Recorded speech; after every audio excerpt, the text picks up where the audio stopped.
Welcome to Humanities Profile. My name is Ethelbert Miller, and my guest today is Barbara Franco. Barbara Franco is the Executive Director of the Washington Historical Society. Welcome. Thank you.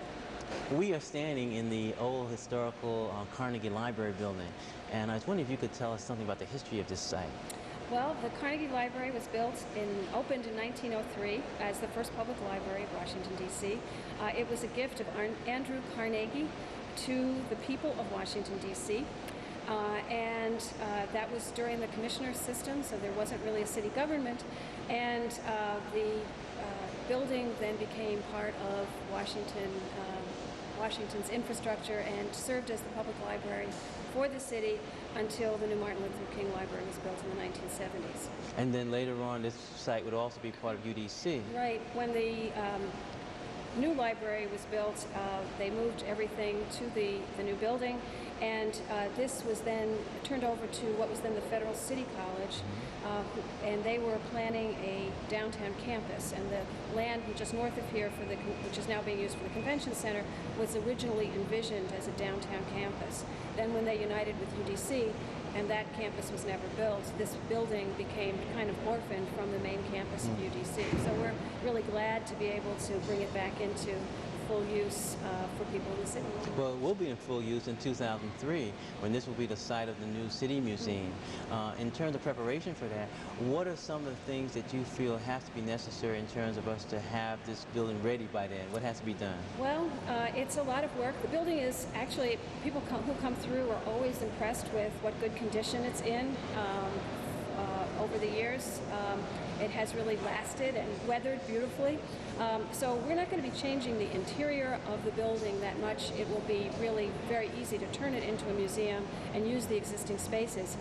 The major parts of the work that we're doing to raise the money for this and to do the planning and architectural studies has really been on the infrastructure to make it a building that has the kind of temperature and humidity controls that it needs for museum space, that it has the kind of technology infrastructure to really make it a 21st century museum, and the kind of code and safety kinds of things that have now been brought up to date. So it's really bringing this building up to date, but not changing it tremendously.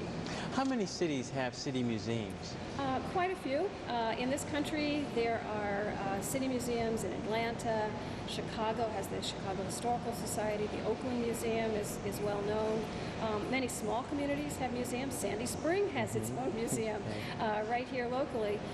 Richmond, and I think we're looking at even further afield to the international environment and looking at the fact that capitals of countries all over the world have city museums of their capital cities. So there's the Museum of London, Paris has a museum, Tokyo has a museum, and there are many, many others that are coming along. So we feel that we need to be in the world-class city league and have a museum that really fulfills that purpose. Now, when you provide me with a list of all those cities, there must be a city museum that you would say, that's the model that we want to follow.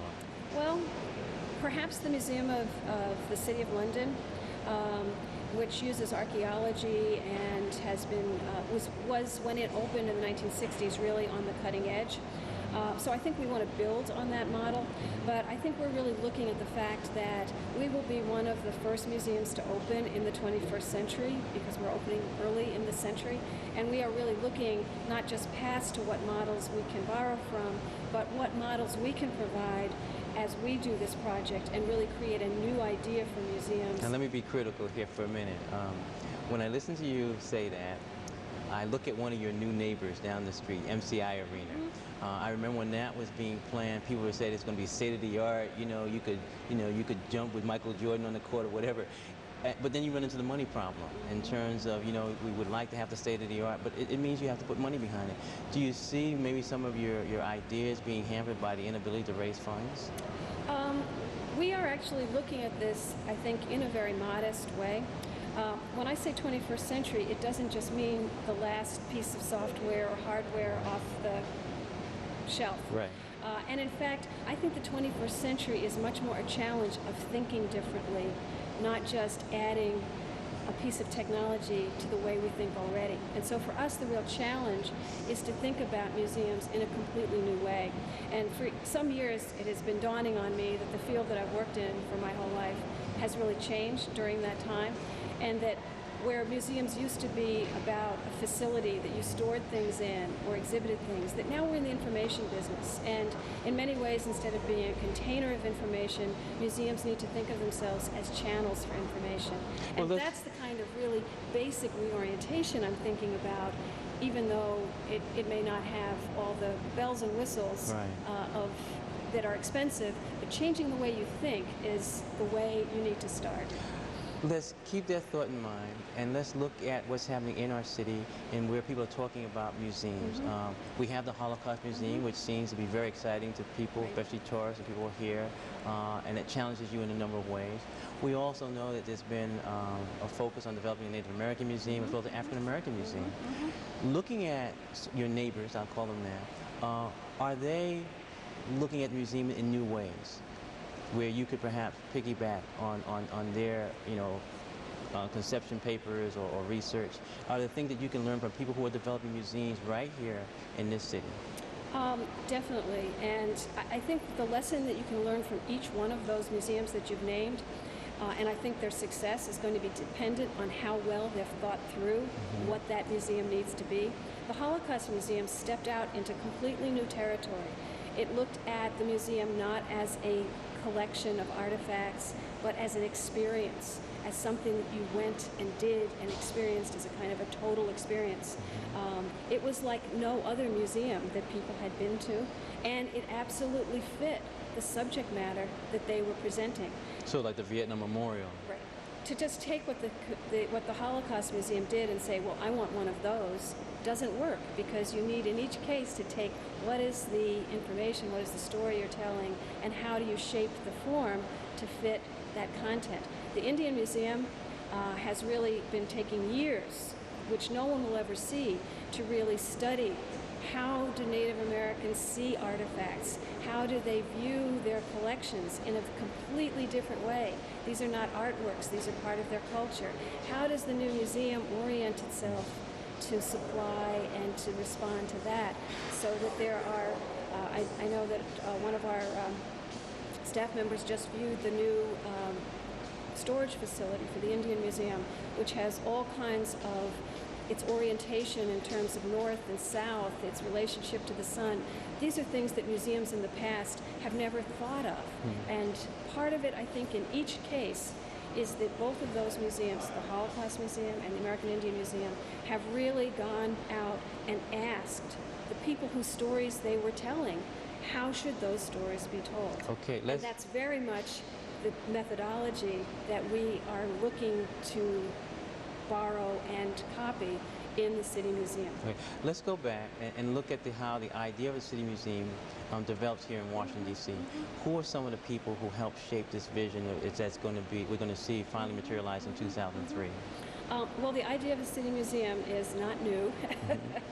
People have been talking about it on all different levels. One of Leo Bernstein, who was a banker here, tried to actually started putting exhibits in his bank lobby in the hopes of getting people interested in the idea of a city museum, because he felt the history of the city was so important. In the 1970s, there was a project, a wonderful civic project that got started for the Museum of the City of Washington, and received some support from the new city government at the beginning of Home Rule. They opened briefly at the Rutherford B. Hayes School in Northeast, but I think they were not able to continue because there was really a double challenge for them to bring together a new board, to fundraise for collections, what would go in this museum, and also to start a whole new institution of a city museum. So it was very grassroots and had wonderful spirit, but I think was not able to take it the whole way with the resources that they had on hand. And in fact, I would say that our current project to create the City Museum is directly allied to that, because Charlotte Chapman, who was the last chair of that, spoke with the Historical Society and actually talked with us and, in fact, asked us to pick up this project and continue it. So we really feel that we're continuing something that really was coming from the community as a need and a desire. Now, you are Barbara Franco, Executive Director of the Washington Historical Society. Now, are we getting a new city museum, or are we simply moving the Washington Historical Society into a new facility? We are definitely getting a new city museum. The Historical Society of Washington, D.C. has been in existence since 1894, so it's over 100 years old. It was really started as an organization. It was started by, at the same time as the National Geographic Society, with some of the same members. I always say we had a very different take on things, right? A different progress, and have turned out to be very different organizations. For many years, it's just stayed as a very local organization, probably smaller than most volunteer organizations in small towns. And I really attribute that partly to the shadow of the federal government. Energy was going into the Smithsonian, national organizations. A lot of the energy in the city was moving in other directions. But the society has, just very quietly been collecting from the very beginning. And our change really began about in the 1970s with home rule as well, when new people began to join the Historical Society. The board really began to change, and the Historical Society really came to grips with the fact that if it was going to fulfill its mission to the city, that we had to be a very different organization and really truly take on the responsibility of telling the story of the city. Now, will the society change as we move into this new century? Will it stay there in DuPont Circle, or? No, we are actually looking at moving all of our collections and our programs into the City Museum. So you're agreeing with my other question? Well, in terms of we're not going to obviously bring a house museum, right, but the programs of the Historical Society right now are education programs. We're the city's coordinators for National History Day, which is something that is in our City Museum mission. We do education programs and lectures and all kinds of things already. We've been publishing since 1894.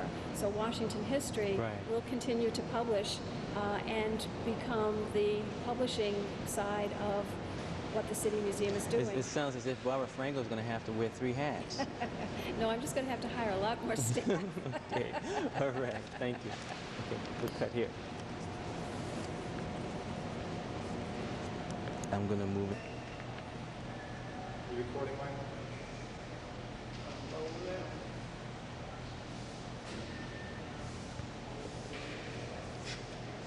Whenever you're ready. Okay.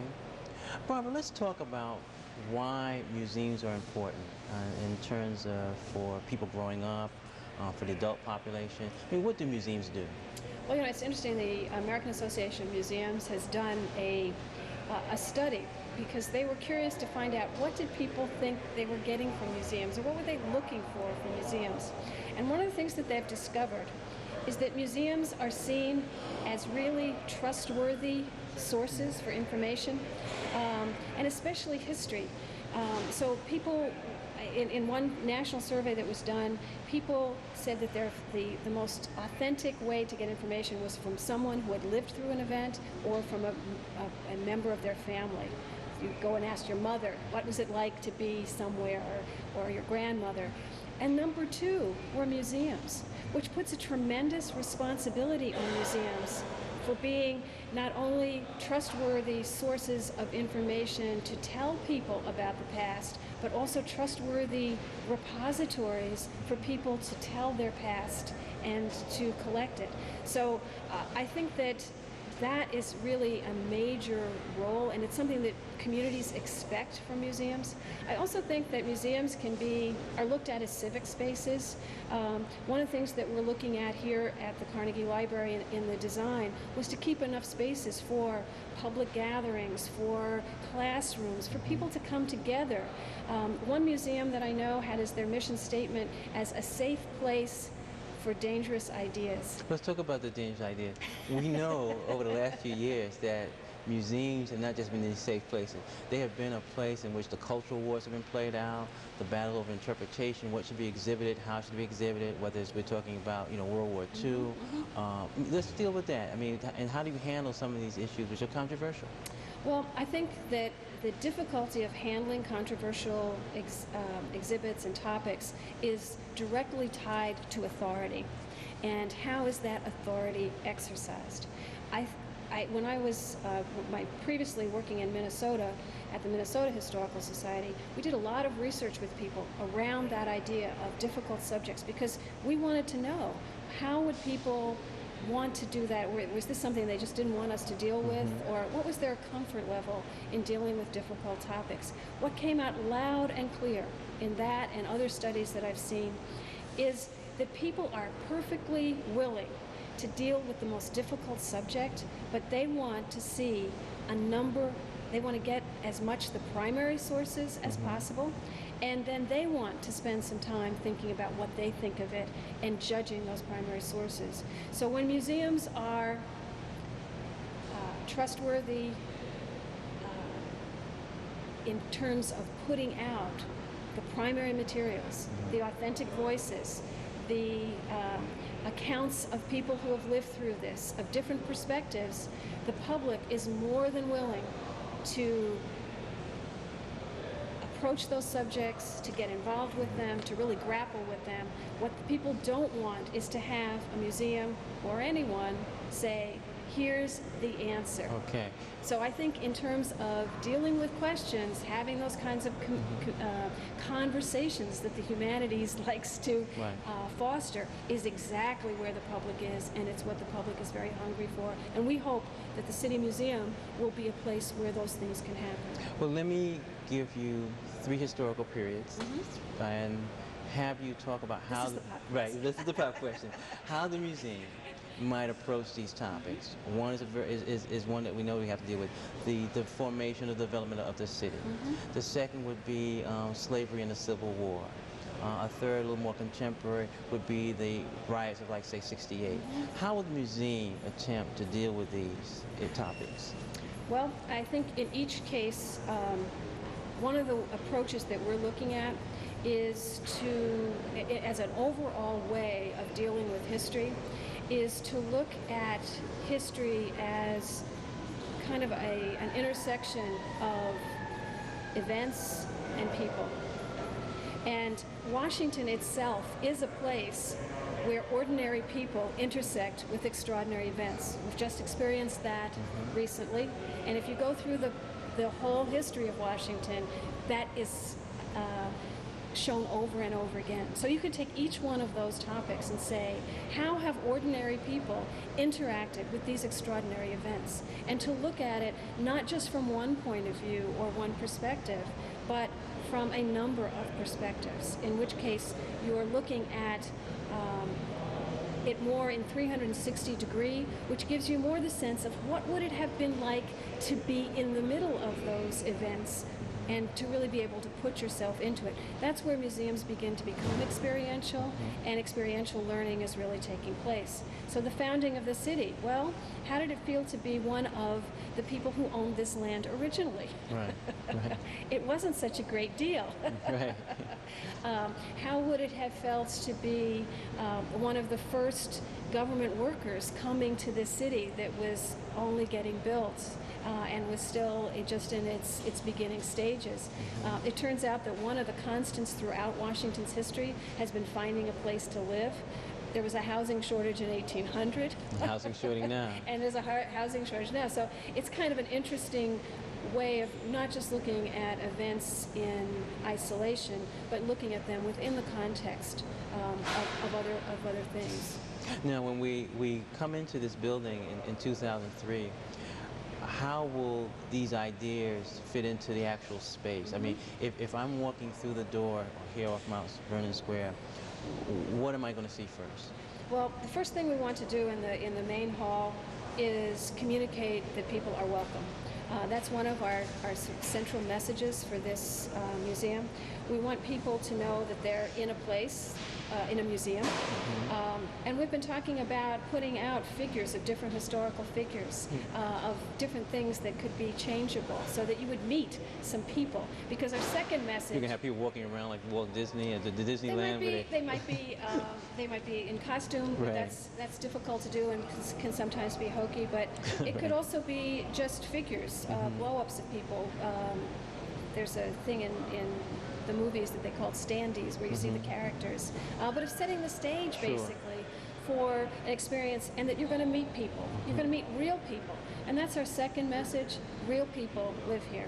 And I think that's been true all through time, and really getting people to think of historical figures not just as a name and a date and something you have to memorize, which unfortunately is how too many people are introduced to history, but really as real people with real problems, real decisions, and having to live their lives. What happens to the Washingtonian room at the Martin Luther King Library once the City Museum is created?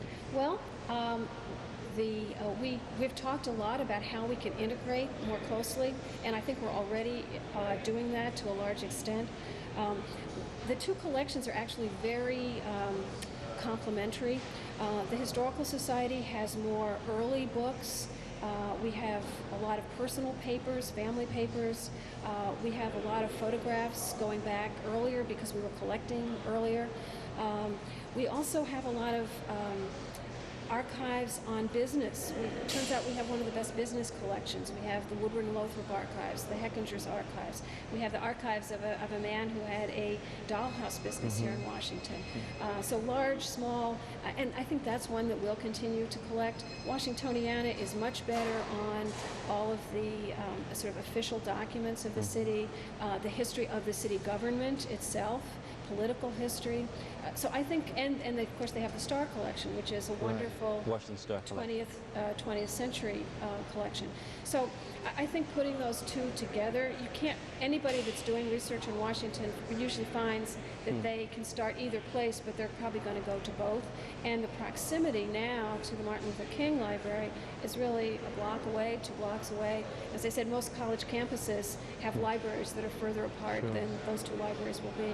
We also want to use technology, and we had applied jointly with the public library to do something that we've been calling a virtual reference desk, so that we could begin to put all of the collections that are at the Martin Luther King Library, the Historical Society, the Library of Congress, archives, the Smithsonian, together into kind of a finding aid, so that people could go to one place and be directed to where they needed to go. So bringing a lot of these collections together is actually is a terrific goal for the City Museum, working in partnership with others. You know, when you look at any organization, you look at the executive director, you look at who's heading it up, and you know that that individual shapes the philosophy. When I look at your background, we see immediate interest in material culture. How will that impact on the shaping of this museum? Well, we will be... no, this is you, not the we. Well, in terms of the culture, the one thing that the Historical Society has not been able to do in the past, it has been to collect three-dimensional artifacts. Right, and that's your area. It is my area.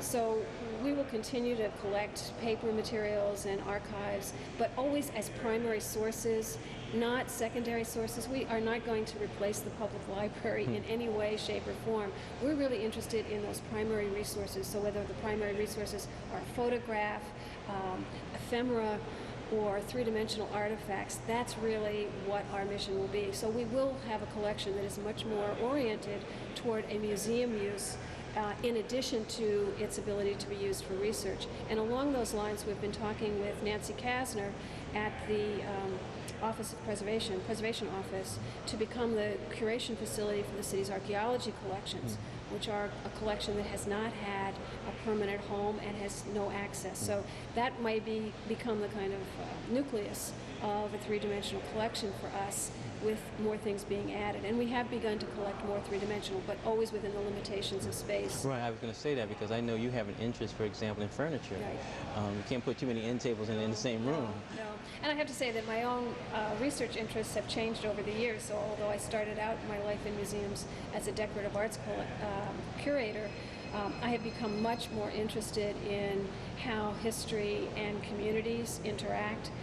So the people often ask us what's going to be in this museum, and when you look at it, some of the paper materials have been collected, but the three-dimensional artifacts of people's lives have not been collected and really aren't anywhere. They're still in people's homes, families still own them, and so part of the City Museum is really going to be going, in the preparation for the City Museum, is going to be going out and asking people to share some of their own family treasures with the rest of the city to help tell this story. Let's talk about sharing. Every time someone talks about a museum or a monument, there's always opposition. I'm assuming there was opposition, and still is, to a city museum. Well, I have to say that, and I think our board and the committees and people that have been working on this, you would think that there would be more, but in some ways this is an idea that's been around so long. Much more often people say, you mean we don't have one yet? Right. Or it's about time. So I think that this particular project just seems to make so much sense for the city at this time, and the people who live here seem so anxious to tell their story that if we can be the vehicle to do that, I think that people are really supportive and on board with this. Well, the vehicle is going to need drivers and passengers. It's going to need people who are skilled in terms of the museum field. I know, for example, when we look around the country in terms of getting graduate students to move into the area, you've got to pretty much, you know, tell people this is something that you can make a future in, you know. Looking at the staff, how many people will it take to run this museum in terms of over the next couple of years? Well, we've been pulling together teams of people to begin working on the exhibitions, and I hope that a lot more people will be participating in that. We really want to take that back out to community groups. I, for one, and other people on the staff are happy to go and talk to anyone, anywhere. Just give us a call, because we really need the feedback from people. The ideas that we're putting out, I'll give you a perfect example. We did a kind of some planning sessions with members of the community that we brought in to help us think through. Everybody said that one of the things they wanted in this museum was a map or a model of the city. And I put on my museum hat and said, you know, we really don't have a lot of room in this building. We don't have a lot of gallery space. Maps and models eat up a lot of space. We just have to set that aside. We can't do it. But, you know, we kept coming back to that and said, you know, that's what people were asking for.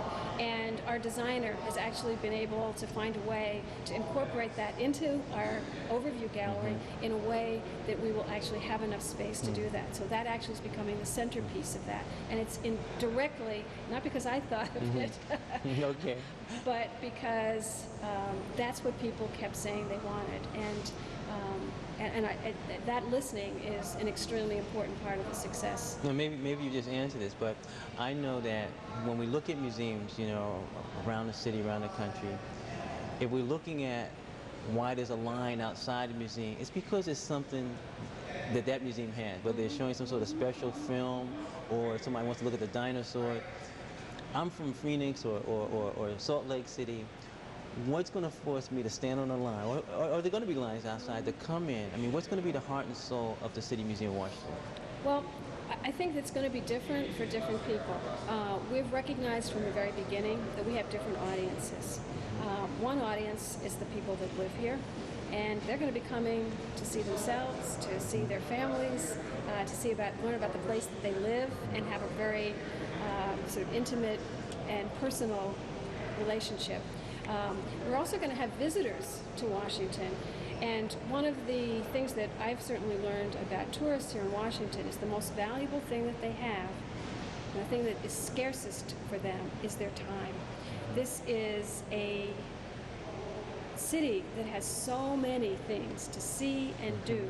How do you decide what it is you're going to do? So do you go to the Holocaust Museum for a day? Do you go to the Air and Space Museum for a day? We only have 3 days. What are we going to see?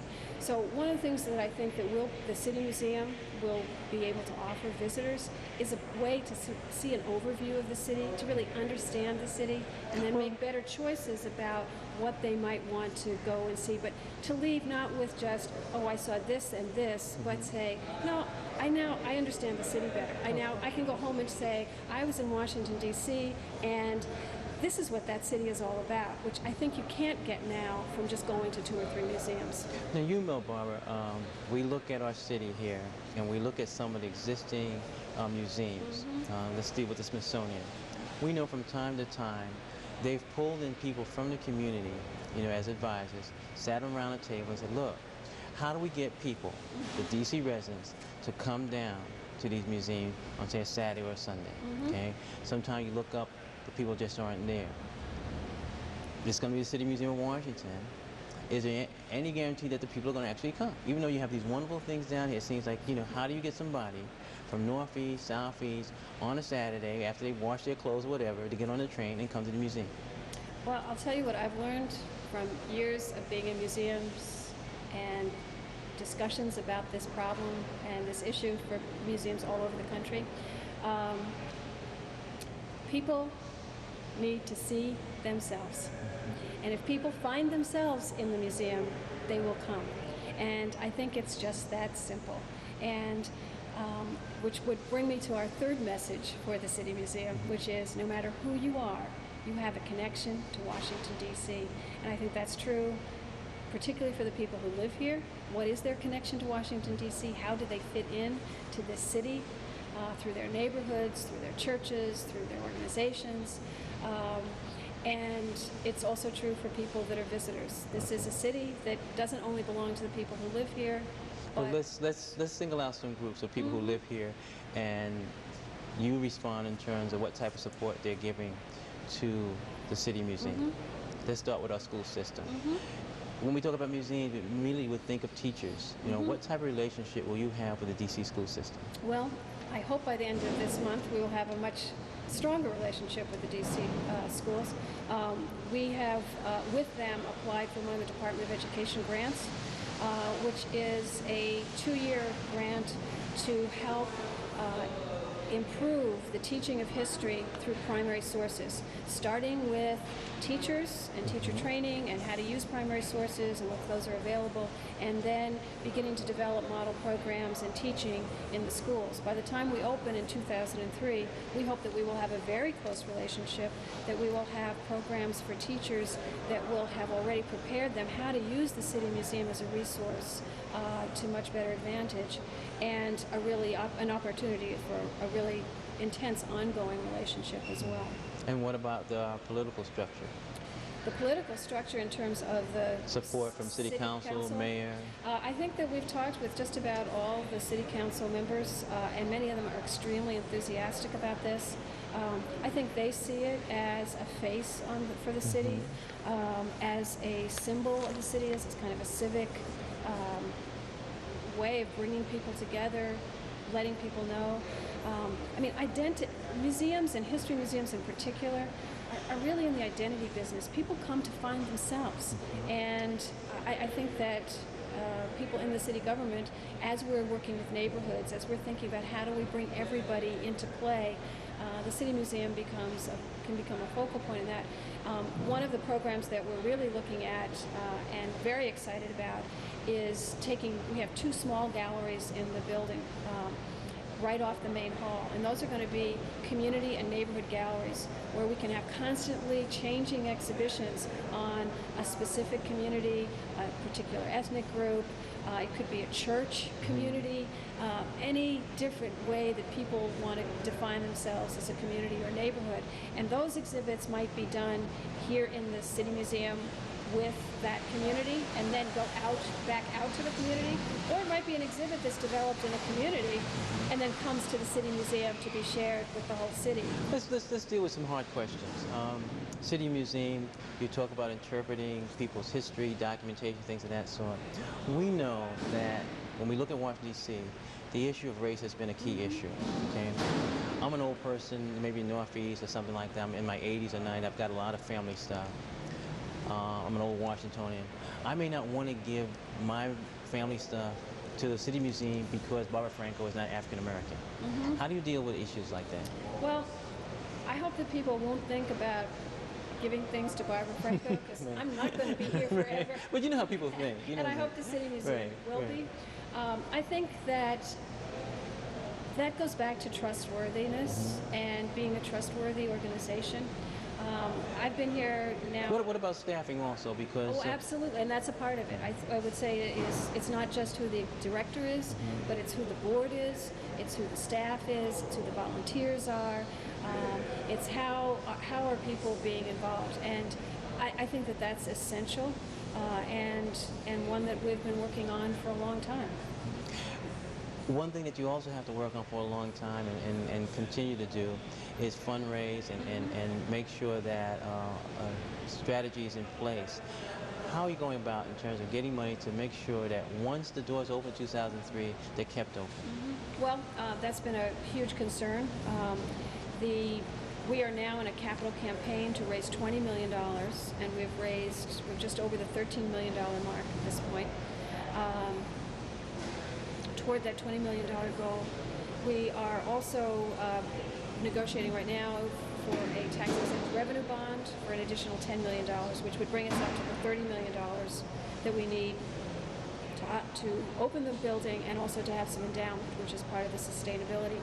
We're also looking very much at what are the earned revenues and earned incomes that will be part of this building.